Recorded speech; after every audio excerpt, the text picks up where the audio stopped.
Moses Ford. I'm making this little video for you so you can kind of see some of the technology in here, and since we can't be with you to deliver it. I am with Devin, who's actually videotaping this right now. Here are some buttons, if you can scroll in.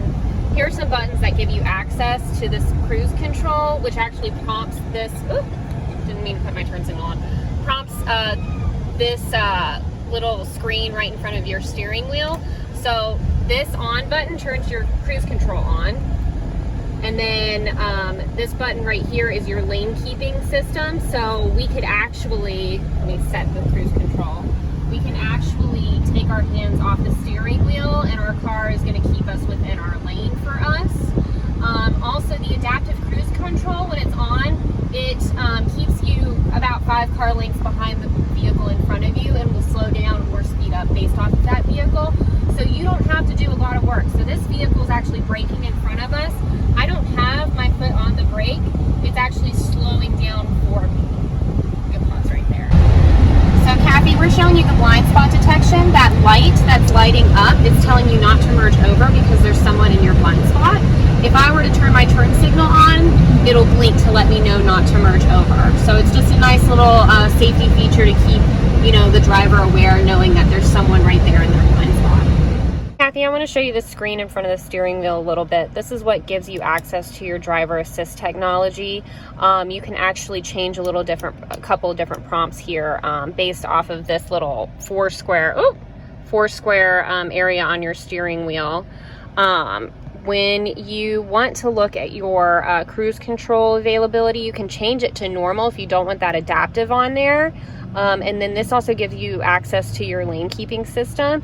It can do alert, which is actually going to buzz your steering wheel for you. And then you've got aid, which would actually move your steering wheel. But really all you need to do to access that aid is hit this button that's right here on your steering wheel.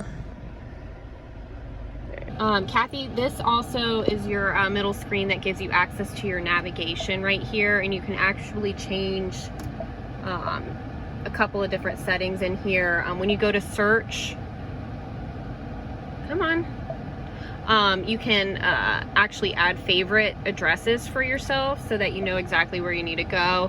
You can also search food in different areas, so if you're traveling somewhere that you're not really familiar with, you can find whatever you need to. So points of interest, all of your different categories right there.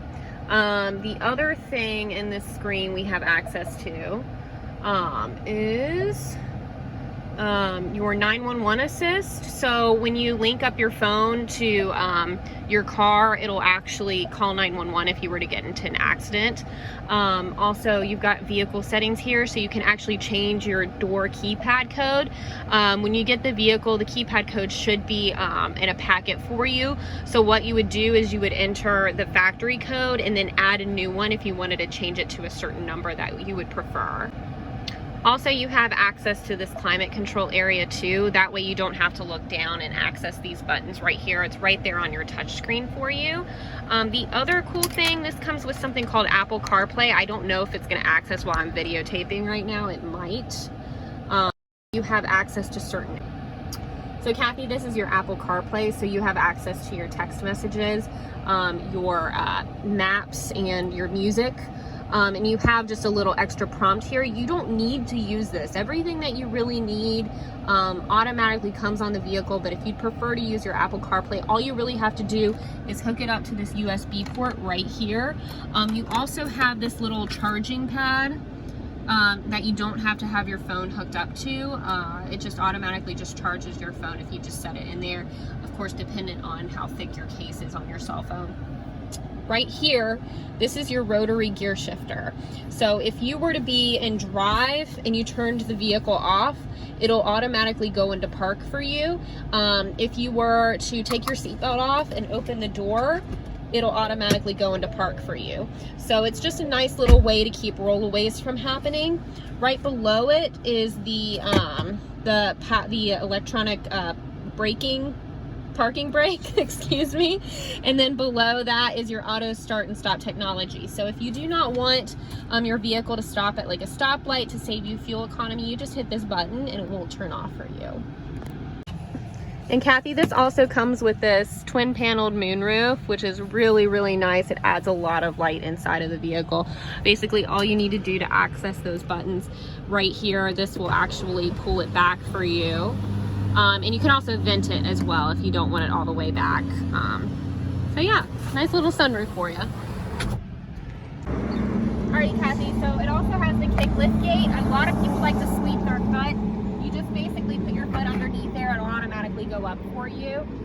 Also, this is adjustable, so if you want this at a certain height, if you have a garage and your garage is really low, you can push this down and you just press and hold this button until you hear a chime, and then every single time you open up your lift gate, it'll automatically be set to that height. This is where your key code pad is. It's actually flush within the door, and in order to access that, all you have to do is swipe down and hit your 5-digit key code. You also have your easy fuel access right here, so there's no cap on this. There's 2 flaps on this, one on the outside that keeps water debris from getting in, and then one on the interior that keeps anyone from siphoning your gas. And Kathy, another thing, this also comes with something called pre-collision assist. You can actually change the sensitivity in here. Normal is perfectly fine. That's what I usually keep mine on. It has active braking, so if there's a collision that's imminent in front of you, your vehicle will actually stop for you. It also has evasive steering assist, so there are sensors on the front. If it makes sense for the vehicle to go around a collision, it will actually move your steering wheel around that for you.